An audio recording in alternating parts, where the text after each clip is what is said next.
luego aparecerás. ¿Hasta cuándo, Señor?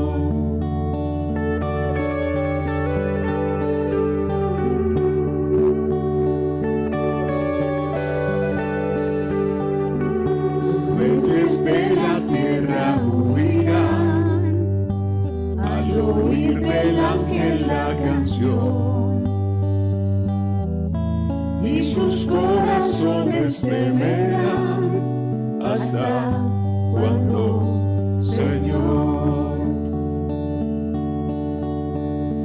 Nuestra esperanza está en ti, que tus promesas son verdad y que un día regresarás. Nuestros tesoros no valdrán y nuestras almas arderán hasta el fin tu rostro ver. ¿Hasta cuándo, Señor?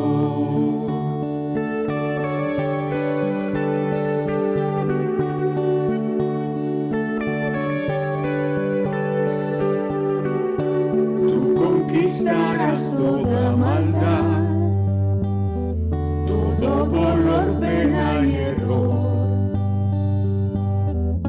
Cuando tú regreses, nuestro Rey, ¿hasta cuándo, Señor?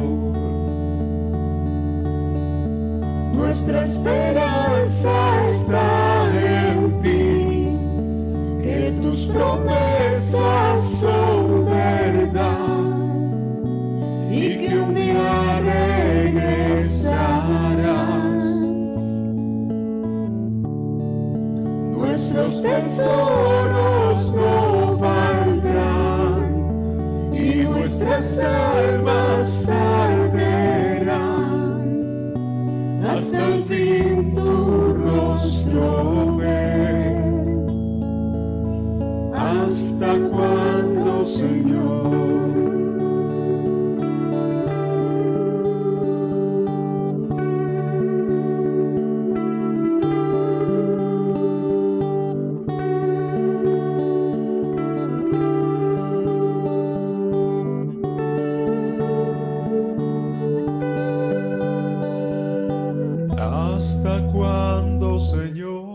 ¿Hasta cuándo, Señor? ¿Hasta cuándo, Señor? ¿Hasta cuándo, Señor? ¿Hasta cuándo, Señor? ¿Hasta cuándo, Señor? ¿Hasta cuándo, Señor?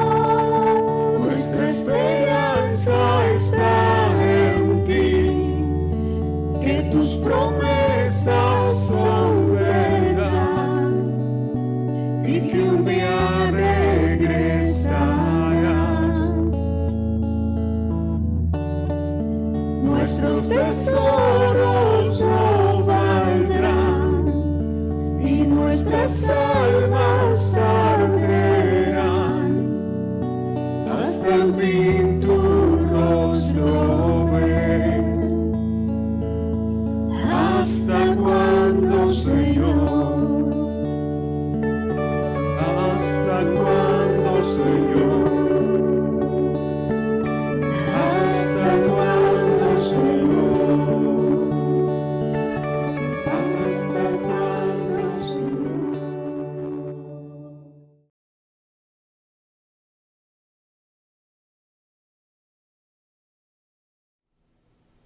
Hermanos, buenos días. Hoy vamos a estudiar Daniel capítulo 3 y vamos a hacer lo mismo que hicimos la vez pasada. Entonces, por favor, detengan el video, leen el pasaje en casa y luego continúan con el video para escuchar el mensaje de hoy. Entonces, Daniel capítulo 3 es el pasaje de hoy. Voy a orar.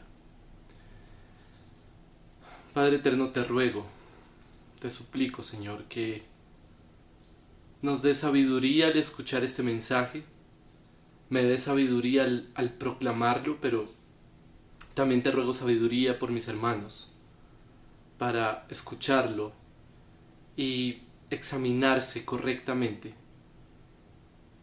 Padre, danos sabiduría para entender cómo debemos actuar como tu pueblo en este tiempo. Danos sabiduría, Padre, para discernir todo lo que debemos hacer, cómo debemos pensar y cómo debemos actuar. Y ayúdanos a examinarnos profunda y correctamente a través de este mensaje. Te lo pido en el nombre de nuestro Señor Jesucristo. Amén. Uno de mis héroes se llamaba Atanasio. Atanasio fue pastor en la iglesia de Alejandría. En el siglo IV después de Cristo era uno de los padres de la iglesia. Atanasio además fue contendiente por la deidad de Cristo en el concilio de Nicea, en contra de la herejía del arrianismo, esa enseñanza que decía que Jesús no era Dios, sino que era un ser creado.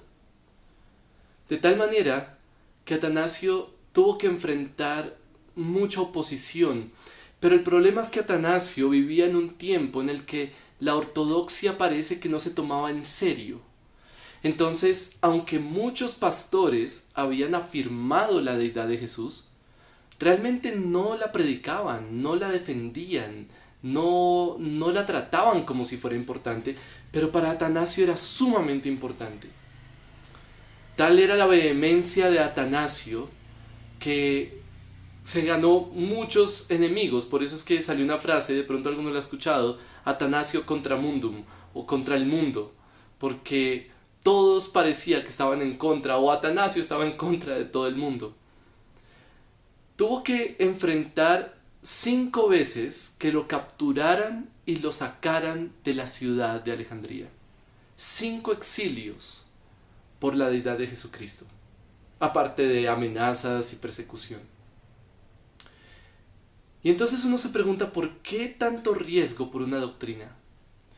Él escribió una vez: considerando que esta contienda es por nuestro todo, debemos dedicar todas nuestras fuerzas a guardar lo que hemos recibido.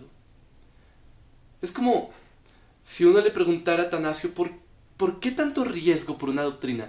¿Por qué aguantar 5 exilios por una doctrina? ¿Por qué aguantar amenazas y persecución por una doctrina? Por simplemente un tema teológico. Y es como si Atanasio respondiera: es que esto no es simplemente una doctrina, es nuestro todo. Estamos contendiendo por nuestro todo. La lógica de Atanasio me llama mucho la atención porque es la misma lógica del texto que tenemos enfrente. Es esa lógica de pensar o entender que si hemos encontrado una verdad extremadamente valiosa, entonces vale la pena arriesgar hasta la vida por eso. El encontrar una verdad muy valiosa hace que tomar riesgos valga la pena. Esa es la lógica de Atanasio. Y es exactamente la misma lógica de Daniel 3. De hecho, si esa verdad es tan valiosa, el riesgo no solamente vale la pena, el riesgo se vuelve necesario, se vuelve correcto, se vuelve algo que hay que hacer, si esa verdad es tan valiosa. Y ese es precisamente mi mensaje para ustedes en este día, hermanos. Nuestro Dios es suficientemente valioso para arriesgarlo todo por Él. Nuestro Dios es suficientemente valioso para arriesgarlo todo por Él. Y hoy voy a hacer algo distinto. Hoy no voy a tocar varios puntos en el sermón. Mi sermón va a ser un solo punto y es ese mensaje. Así que todo lo que voy a hacer es argumentar ese mensaje y aplicar ese mensaje desde el pasaje que estamos estudiando. Nuestro Dios es suficientemente valioso para arriesgar todo por Él. ¿Dónde se ve eso en el texto? ¿Dónde está eso? Bueno, al entrar a Daniel 3, debemos tener en mente y tener presente que Daniel 3 es acerca de Dios, no acerca de los protagonistas. Normalmente este pasaje, que es un pasaje muy conocido, que es un pasaje que se le enseña a los niños en escuela dominical, normalmente se enfoca en los protagonistas. De pronto sí, Dios salvó a los protagonistas, los sacó del horno de fuego, evitó que murieran, la valentía de estos protagonistas, y todo eso es parte de la historia. Pero realmente el texto está enfocándose en Dios. Y está enfocándose en un tema acerca de Dios. Es decir, el texto es acerca de Dios, no acerca de los personajes. Eso es muy interesante, porque cuando vamos a analizar la historia, se hace evidente, aun cuando de pronto en nuestra mente, Daniel 3 es acerca de Sadrach, Mesach y Abednego. Entonces, analicemos la historia. La historia comienza con un escenario, y ese escenario es Babilonia y un rey que se llama Nabucodonosor, que es un megalomaníaco, porque quiere que todo el mundo adore una estatua que él ha construido, que él ha edificado, seguramente una estatua de él mismo, o posiblemente. El caso es que cuando digo que él quiere que todo el mundo adore esa estatua, no estoy exagerando. Literalmente, él quiere que todas las naciones, las lenguas y los pueblos adoren esa estatua. Es como si él quisiera traer a una unidad religiosa en el imperio. Recordemos que Babilonia para ese tiempo era un imperio que tenía potestad sobre muchas naciones, así que no era irracional que Nabucodonosor pensara que todas las naciones debían adorar su estatua. De manera que edifican la estatua y deciden hacer como un día de dedicación de la estatua. Y para eso convocan a todos los gobernantes y líderes del imperio. Eso implica convocar personas de todas las naciones, de todos los pueblos, de todas las lenguas, o por lo menos de muchas naciones, porque eran las naciones que estaban bajo la potestad de Babilonia. Entonces iban a hacer una fiesta, una celebración, y cuando sonaran ciertos instrumentos, entonces todos debían postrarse y adorar. Y por supuesto el que no adorara la estatua pues iba a ser echado a un horno de fuego e iba a ser incinerado. El problema del pasaje o el conflicto del texto comienza en el versículo 8. En el versículo 8 aparecen unos súbditos de Nabucodonosor que van ante él y le dicen: oh rey, hay unos judíos que no quieren adorar tu estatua. O los judíos no quieren adorar tu estatua. Lo interesante es que el problema del pasaje no es presentado simplemente como que estos judíos desobedecen al rey. El problema del pasaje no es desobediencia civil. El problema del pasaje es un tema religioso. Y por eso comienzo a ver que este texto es acerca de Dios, no acerca de los personajes. Miren cómo se plantea el problema en el versículo 12. Esto es lo que los súbditos le dicen a Nabucodonosor. Le dicen: pero hay algunos judíos a quienes has puesto sobre la administración de la provincia de Babilonia, es decir, Sadrach, Mesach y Abednego, y estos hombres, oh rey, no te hacen caso, no sirven a tus dioses, ni adoran la estatua de oro que has levantado. Entonces, no te hacen caso, no te obedecen, pero además no sirven a tus dioses, no adoran a tus dioses. El problema es que ellos no tienen los mismos dioses que Nabucodonosor, no adoran los mismos dioses. Fíjense cómo en la mente de estas personas el problema es algo más religioso que simplemente que no están obedeciendo un decreto o una ley. Entonces, Nabucodonosor llama a estos hombres para confrontarlos. Y miren cómo les dice en el versículo 14. Habló Nabucodonosor y les dijo: ¿es verdad, Sadrach, Mesach y Abednego, que no servís a mis dioses, ni adoráis la estatua de oro que he levantado? Ya sacó la idea de desobediencia.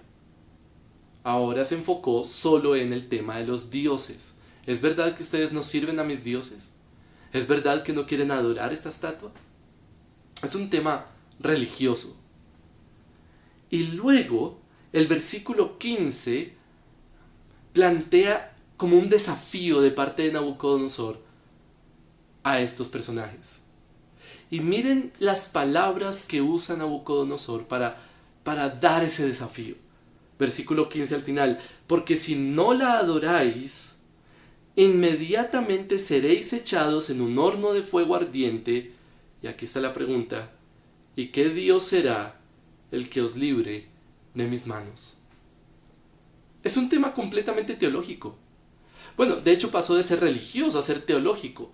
Ya no es simplemente ustedes no adoran a mis dioses.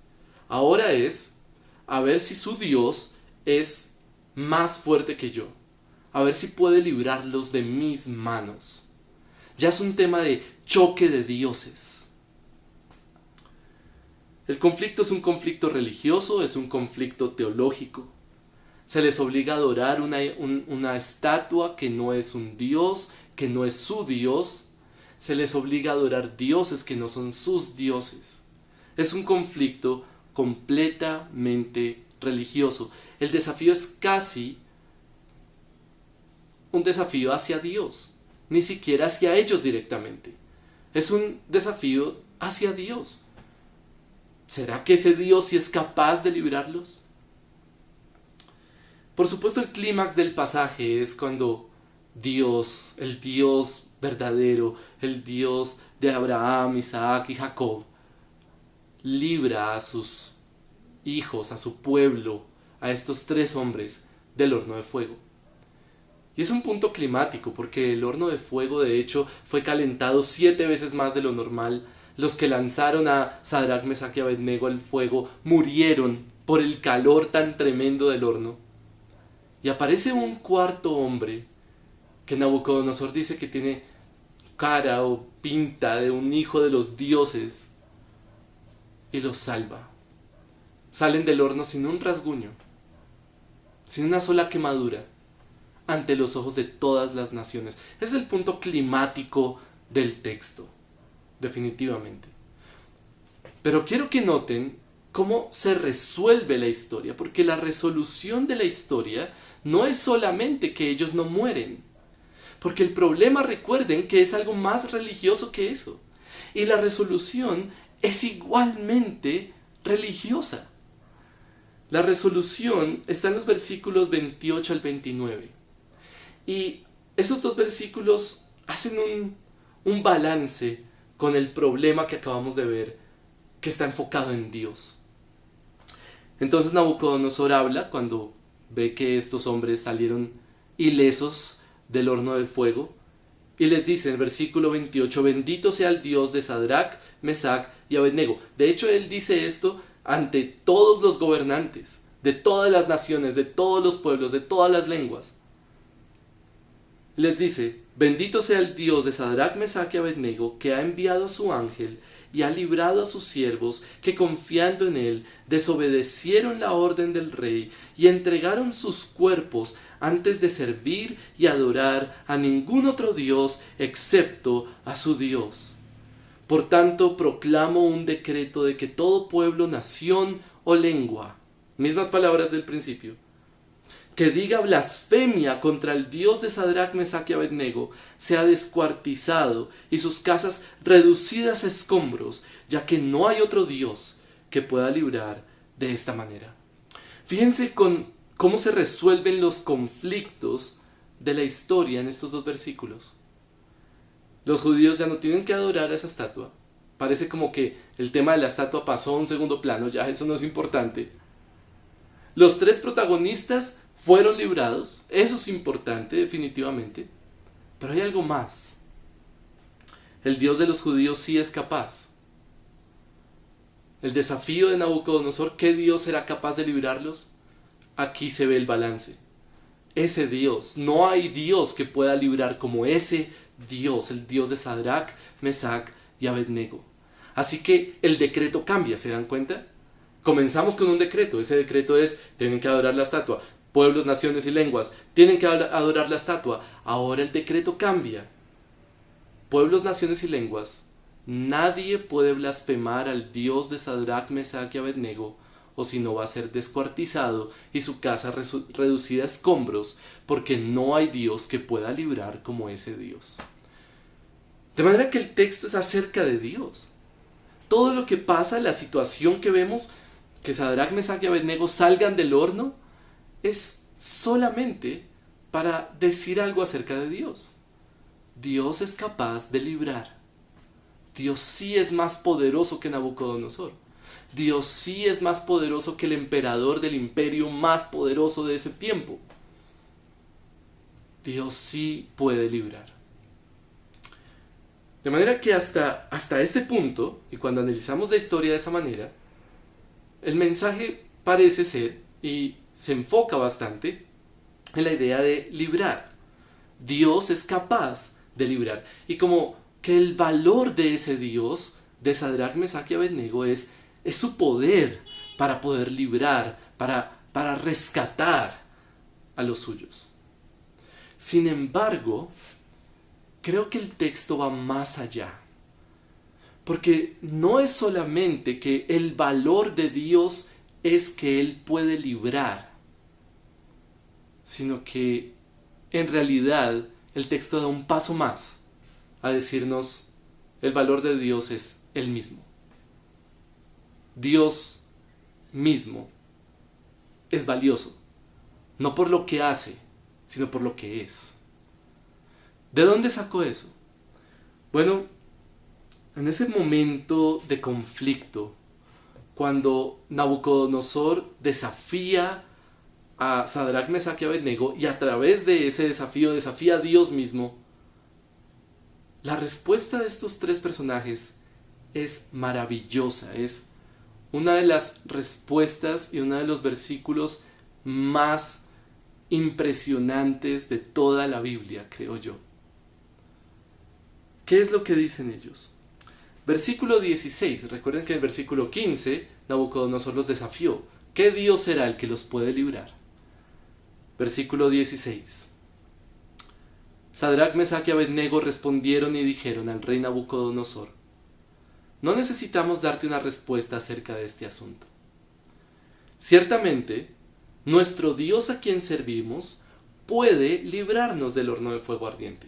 Eso ya vemos que sucedió. De manera que Dios es el Dios que puede librar. Pero aquí hay algo más. Y de tu mano, oh rey, nos librará. Pero, si no lo hace, has de saber, oh rey, que no serviremos a tus dioses, ni adoraremos la estatua de oro que has levantado. Esa parte, pero si no lo hace. ¿Qué está comunicando esa respuesta? Lo que creo que comunica es que Dios es más valioso que simplemente librar. El valor de Dios va más allá de simplemente librar de sufrimiento y dolor a los suyos. Si el valor de Dios se limitara solamente a que Él puede librar, entonces el día que Él decida no librar, pierde todo su valor. Y en ese caso, ¿por qué no adorar a otro Dios? Si Dios no me va a librar, pues ya ¿para qué me sirve Dios? Entonces, mejor adoro a otros dioses y así yo me libro del horno de fuego. Pero la respuesta de Sadrac, Mesach y Abednego demuestra que hay un valor adicional en Dios o un valor más profundo. Así Él no nos libre, igual no vale la pena adorar a sus dioses. Es más valioso adorar a Dios a pesar de que no nos libre.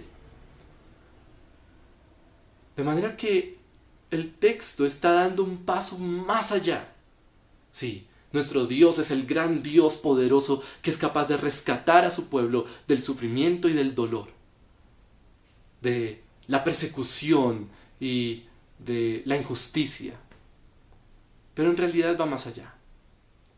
Nuestro Dios es el gran Dios que es valioso por sí mismo y que tiene un valor tan profundo, tan grande, tan asombroso, que aún cuando Él no decida no librarnos del sufrimiento y del dolor, aún así sigue siendo mejor adorarlo a Él. Porque ¿a quién más vamos a adorar? ¿Qué es más valioso que Él finalmente? De manera que correr ese riesgo vale la pena. Correr el riesgo de ellos, porque fíjense las palabras de riesgo.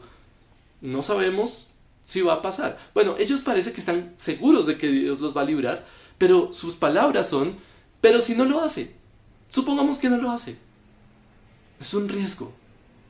Igual, no vale la pena adorar a otros dioses porque nuestro Dios es suficientemente valioso como para arriesgar todo, hasta nuestras vidas, por Él.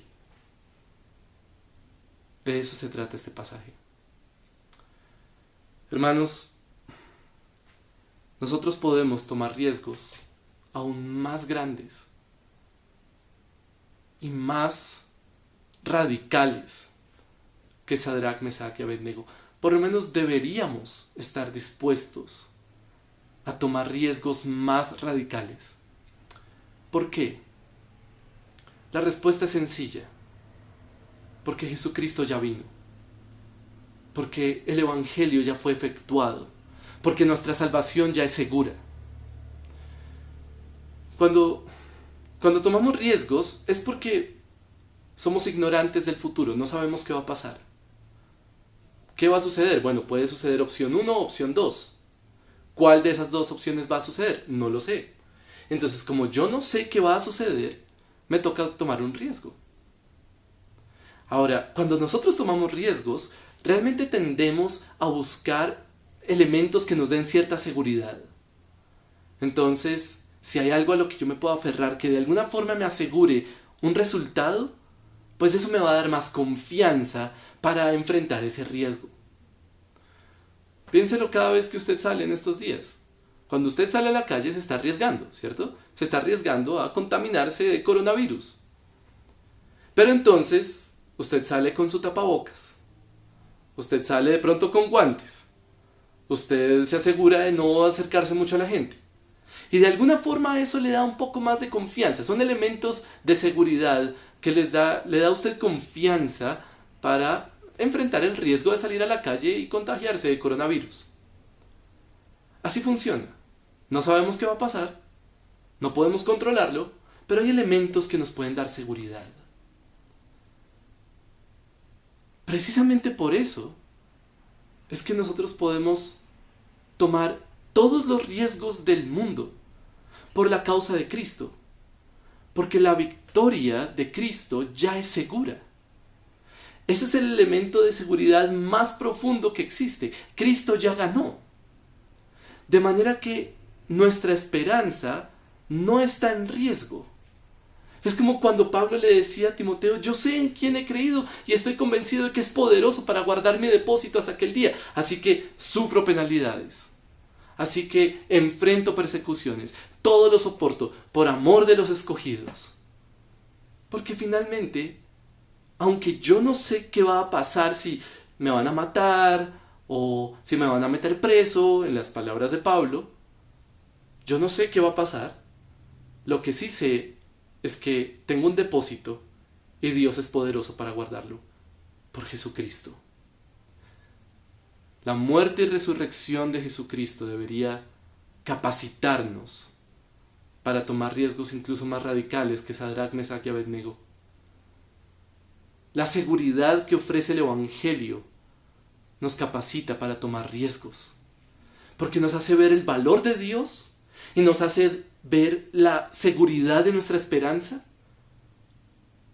y entonces arriesgarlo todo por Él vale la pena. Y no solo vale la pena, es necesario y es correcto. En estos días, hermanos, en estos tiempos, hemos comenzado a meditar en cosas que nunca habíamos pensado. Hemos comenzado a valorar cosas que no habíamos valorado antes. Y hemos contemplado panoramas que nunca habíamos contemplado posiblemente. Creo que nunca habíamos vivido un tiempo tan apocalíptico como este. Y eso nos hace pensar en cosas. Nos hace pensar en posibles futuros y cómo reaccionaríamos ante ello. Solo quiero plantearles una inquietud pensando en este pasaje como aplicación. Y es una inquietud que espero analicen, oren incluso por eso, y examinen su corazón al respecto.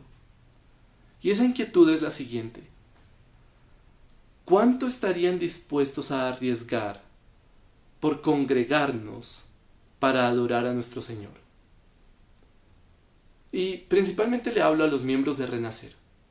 Ustedes son mis ovejas, junto con mis colegas pastores, entonces son nuestras ovejas.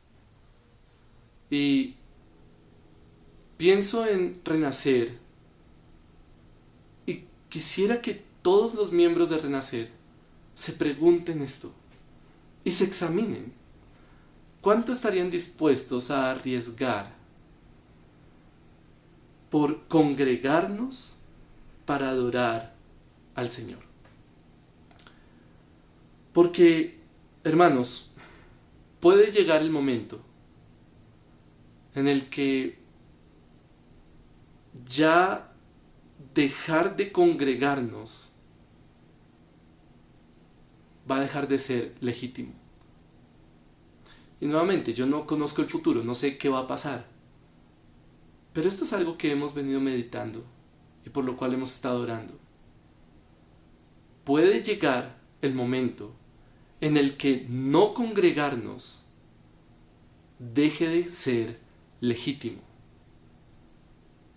Claro, en este momento, en estos días, 2 meses después de cuarentena y todo esto, se siente todavía que es legítimo no congregarnos.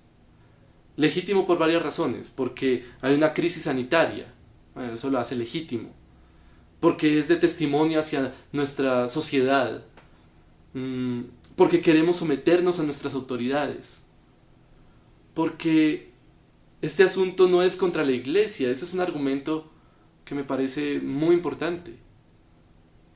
El tema no es contra la iglesia, el tema es global, social, general. Entonces es legítimo no congregarnos por eso. Y finalmente, porque queremos proteger nuestras propias vidas y las vidas de los demás. Se vuelve hasta un acto de amor, ¿cierto? No congregarnos, porque eso puede extender la pandemia. Pero la pregunta, hermanos, es: ¿por cuánto tiempo va a seguir siendo legítimo? ¿Por cuánto tiempo va a seguir siendo legítimo que no nos congreguemos como pueblo de Dios para adorarlo por esas razones anteriores? ¿Cuánto tiempo se requiere para que una crisis sanitaria deje de ser una razón legítima para no congregarnos? Y aquí hay una pregunta que me parece un poco más desafiante incluso. ¿Cuánto tiempo es necesario para que la protección de nuestras propias vidas, de nuestra integridad física, deje de ser una razón legítima para no congregarnos? Porque, seamos sinceros, no nos estamos congregando porque valoramos nuestra salud física. Y está bien. En este momento es legítimo. Pero la pregunta es: ¿cuánto tiempo es necesario para que deje de ser legítimo? Porque nuestro Dios es suficientemente valioso para arriesgar aún nuestra salud por Él. Supongamos que esto se extendiera por 2 años. Y nuevamente estoy pensando hipotéticamente, porque todo este tiempo nos ha hecho pensar en panoramas. ¿Qué tal que esto se extendiera por 2 años? Finalmente es el tiempo que dicen se demora la vacuna. Bueno, ya ha pasado un tiempo también, pero supongamos que se extendiera por 2 años. ¿Vamos a dejar de congregarnos por 2 años? ¿Es legítimo no congregarnos por 2 años para evitar enfermarnos? ¿Por no correr el riesgo de enfermarnos? ¿O enfermar a otros? ¿Qué tal 1 año? 1 año y medio. ¿Cuántos meses es legítimo? Y hermanos, yo no tengo la respuesta a esas preguntas. No lo sé. Por eso mi exhortación para ustedes es: examínense. ¿Estarían dispuestos a arriesgar? Yo no sé qué va a pasar. Yo no sé qué va a suceder en los próximos meses, en los próximos años. No sé qué va a suceder. Pero lo que sí estoy seguro es que va a llegar un momento, o puede llegar un momento, en el que no congregarnos va a dejar de ser legítimo. ¿Cuánto estaríamos dispuestos a arriesgar por congregarnos para adorar al Señor? Espero que esa pregunta quede en sus corazones y oren por eso. Porque creo que esta situación que estamos viviendo nos permite analizar esa disposición de arriesgar por el Señor de una manera más real de lo que era cuando nos congregábamos y todo era como normal. Esta es una buena oportunidad para preguntarnos, para vernos a nosotros mismos en una situación crítica y preguntarnos si estamos dispuestos a arriesgar. Ahora, quiero hacer dos aclaraciones y ya voy a terminar con esto. Quiero hacer dos aclaraciones que me parecen muy importantes. La primera aclaración, y por favor escuchen esta aclaración, muy importante. No estoy diciendo que debemos romper la cuarentena, desobedecer a las autoridades y congregarnos en este momento. No estoy haciendo un llamado a la rebelión. No, eso no es lo que estoy haciendo. Estoy haciendo un llamado a examinarnos como creyentes en una situación de incertidumbre ante un panorama que no sabemos cómo va a ser y preguntarnos cuánto estaríamos dispuestos a arriesgar. Solo les pido que se examinen.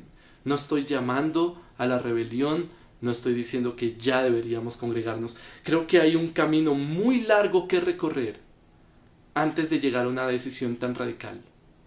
Porque esto tendría que ser una decisión de mucha sabiduría. Y hay un camino que seguir antes de llegar a eso. Así que solo les pido, examínense. Esa es la primera aclaración. La segunda aclaración es que no estoy diciendo que congregarnos es la única forma de adoración que podemos tener.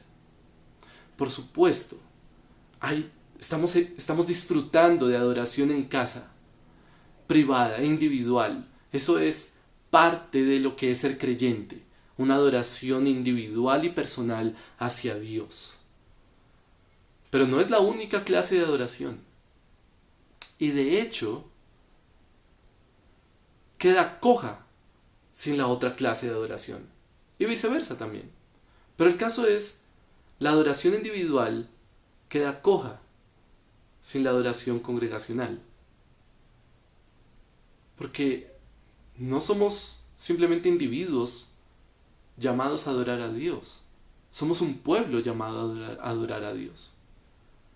Y por eso desde el principio, hermanos, hemos sido enfáticos en decirles: tengan cuidado de perder de vista la importancia de la congregación. Esa es la razón por la que no hemos hecho nada más. Hemos evitado al máximo emular cualquier cosa que parezca que estamos reemplazando el servicio dominical, el culto de adoración congregacional. Por eso es que no hemos avanzado en hacer otras cosas que de alguna forma reflejen, emulen o reemplacen lo que es un culto de adoración congregacional. Porque nada lo va a reemplazar. La adoración congregacional es única e irreemplazable. Así que, aun cuando no estoy diciendo que la adoración congregacional es la única forma de adoración, sí estoy diciendo que es supremamente importante. Dios quiere ser adorado por su pueblo.